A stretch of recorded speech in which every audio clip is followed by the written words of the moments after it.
مقابلة نادي حمام لنف واتحاد بن قردان دخلوها زوز فرق بوضعيات متشابهة، 7 ماتشوات دون فوز الهمهامة و5 الاتحاد. وضعية خلت الضيوف يستنجدوا بشكر الخطوة لقيادة الفريق في ال6 جولات المتبقية من البطولة. بالإضافة بالنسبة للوقت اللي تحكي عليه خسير برشا، هي كلها أمور نفسية. 3 نقاط أولوية لزوز فرق في المقابلة وزوز فرص في ربع ساعة لعب. مخالفة لحمام لنف ينفذها محمود العذيبي ورأسية إيزاكا تصدم بالقائم اليسار الحارس الناصر الشعباني، في حين رد الاتحاد جاء من خلال خطأ من محمد علي المهذبي الجيلاني عبد السلام يفك له الكرة ويوزع لتوفيق الشايبي اللي ارتماءته الرأسية يتألق العربي الماجري في التصدي لها.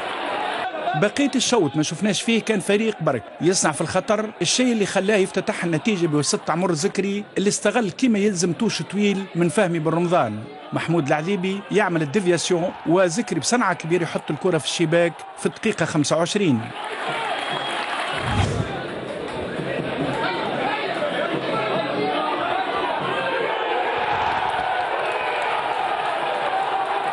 نية ملاعبية حمام لنف في الاطمئنان على النتيجة كانت واضحة. في المحاولة الأولى تسديدة من محمود العذيبي يتصدى لها سامي المحايسي، وفي المحاولة الثانية فنيات كبيرة من محمد علي المهذبي اللي يتلاعب جاكوب البيفو الكامروني اللي خذا مكان ياسين بوفالغة في المحور بعد إصابته، يرتكب المخالفة في مناطق الجزاء وهيثم قيراد دون تردد يعلن عن ضربة جزاء للمحليين.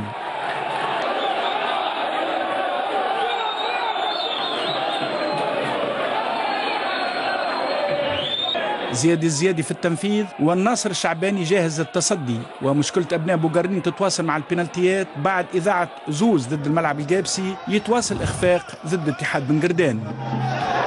احنا ديما نخدموا لي بالاريتي، عندنا سيونس كامله نتاع دي بالاريتي اوفونسيف ديفونسيف ومنهم البينالتيات، وتشوف الكاليتي نتاع الفراب في البينالتيات في الانترينمون تنجم تقول توا كان سي ان بروبليم شويه مونتال. الشوط الثاني دخلوها ابناء الخطوه بقوه من اجل تحقيق التعادل، مخالفه من فادي الحميزي، خطا من العربي الماجري واضطراب في الدفاع ما يستغلوش توفيق الشايبي رغم وجوده قدام الشباك فارغه.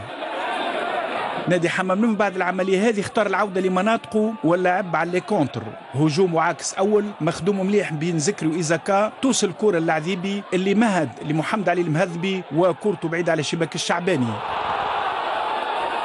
في الهجمة الثانية إيزاكا خرج عمر زكري فاس فاس مع الجارديان، وزكري ما لقاش حتى صعوبة في تسجيل الهدف الثاني قبل ربع ساعة من نهاية المباراة.